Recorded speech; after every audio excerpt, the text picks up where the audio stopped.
చేసుకుంటున్నాము chilli chicken recipe. మీరు ఇంకా స్టవ్ ఆఫ్ చేసుకోవడమే. వేడివేడిగా సర్వ్ చేసుకొని తింటే భలే ఉంటుంది. నా చికెన్ అంతా ఇలా ఫ్రై చేసుకోవాలన్నమాట. ఇందాక చూపించాను కదా, అవి యమ్మీ యమ్మీ టేస్టీగా ఉన్నాయి. ఇలా వస్తాయన్నమాట. చేసుకోవాలన్నమాట. దీన్ని మంచిగా అయిందో లేదో చూడాలి కదా. అదంతా ఫ్రై అయిపోయాక ఇలా పెట్టుకోవాలన్నమాట.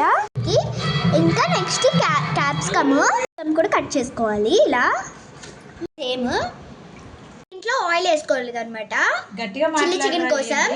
మిర్చి, కరివేపాకు, ఇంకా ఆనియన్ వేసుకోవాలన్నమాట. మనం కట్ చేసుకున్నాం అన్నీ వేసుకోవాలన్నమాట. ఇలా మనం ఇందాక కట్ చేసుకున్నాం కదా, అవన్నీ వేసుకోవాలి. కరివేపాకు, కొత్తిమీర వేయకూడదు అనమాట. నేను ఏదైనా చేస్తా. గ్రీన్ చిల్లీ సాస్, ఇంకా సోయా సాస్, అన్ని సాసెస్, టమాటాలు కూడా వేసుకోవాలి. అలానే మనం చికెన్స్ కూడా వేసేసుకోవాలి.